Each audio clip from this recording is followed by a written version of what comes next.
If I look at like the work that you've done, and I did a bit of you know digging into like your background, man, like how did you even get into like sort of like TV presenting and that sort of stuff? Because that's almost like a whole nother life altogether, just like being on TV and presenting for shows and that sort of stuff. It was Yeah. quite interesting to learn a bit more about what you did, man. So hey, thanks for asking it. Yeah, that Hmm. is that is a common question that I've had over the years, and and totally an absolute blessing as well, because I know that it's the kind of work that there are a lot of people out there that would really like to have that. And I actually got to get into TV presenting before social media was a big thing as well.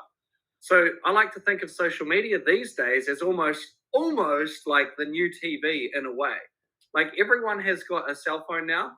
Anyone can bust out their phone and has their own media channel. You've got your own Instagram, your own Facebook, and all that. And TV is now competing against social media. So TV is competing for the attention of the masses of all the people. Like right now, people could be tuning into this right now. That if social media didn't exist, they might be watching TV.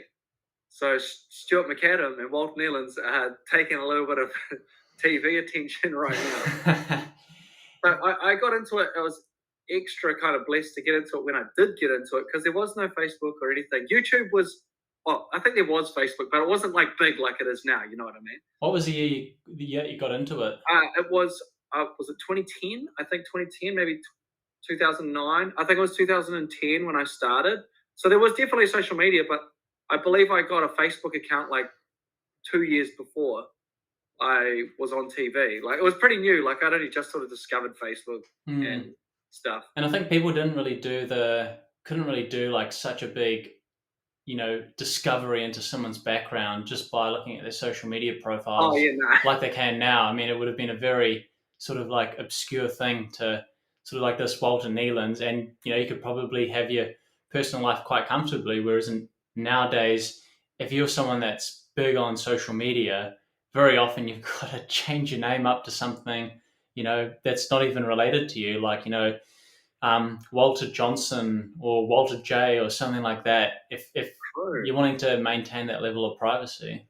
You're right. You're right. Yeah, and it's actually something that I personally need to work on a bit more, as my own personal social media stuff. So hence why I'm really proud of you for doing what you're doing with Video a Day. So I want to actually Hmm. challenge myself with that. I was talking to my lovely girlfriend about it the other day, Hmm. which is super cool. Yeah, man.